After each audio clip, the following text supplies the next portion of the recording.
Halo Bolo, Sobat Volcano Vlog dan pemirsa dimanapun berada. Semoga kabar baik selalu menyertai Anda semuanya. Gempa-gempa darat masih terus terjadi di wilayah timur laut Kabupaten Bantul dan barat laut Kabupaten Gunung Kidul sepanjang akhir pekan ini.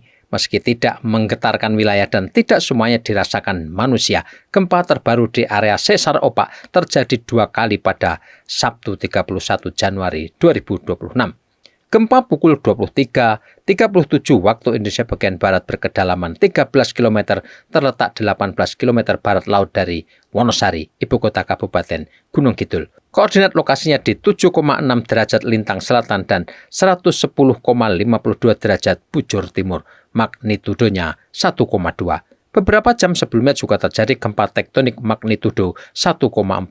Lokasinya di 17 km barat daya dari ibu kota Kabupaten Klaten, Jawa Tengah di kedalaman 11 km.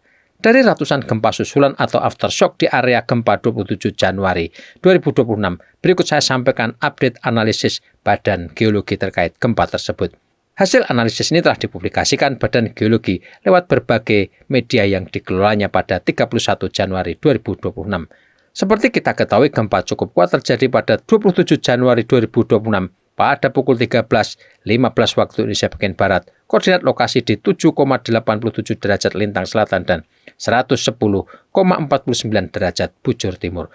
Koordinat ini masuk wilayah utara Kabupaten Gunung Kidul di daerah perbatasan dengan wilayah Kabupaten Klaten, Jawa Tengah.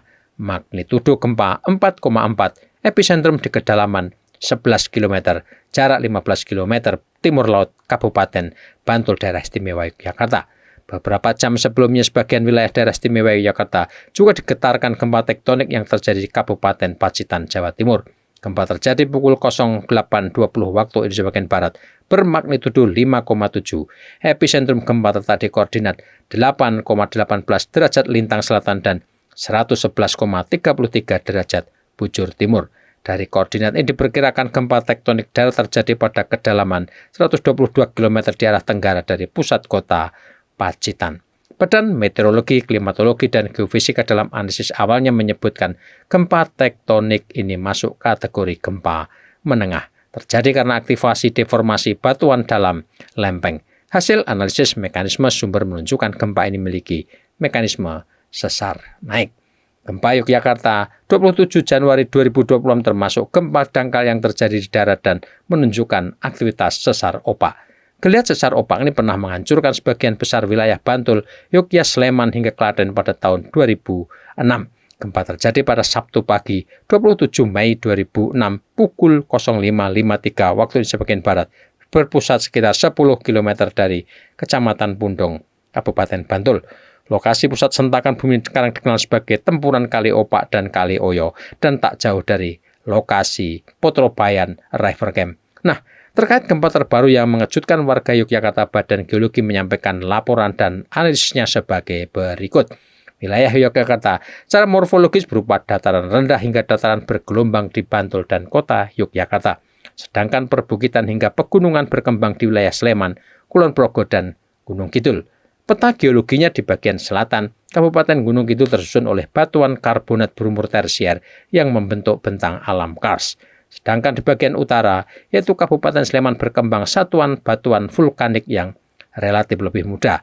Mengenai kelas tanahnya, wilayah Yogyakarta secara umum didominasi kelas tanah sedang hingga lunak yang sangat berpengaruh terhadap perilaku gelombang seismik saat mencapai permukaan.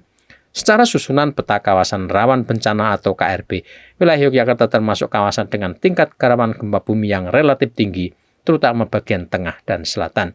Wilayah timur Kabupaten Bantul serta wilayah peralihan ke Kabupaten Gunung Kidul dan Klaten berada di zona dengan nilai percepatan tanah relatif tinggi akibat gempa bumi. Zona ini berkembang di sekitar epicentrum gempa dan mencerminkan tingkat guncangan paling signifikan di wilayah terdampak.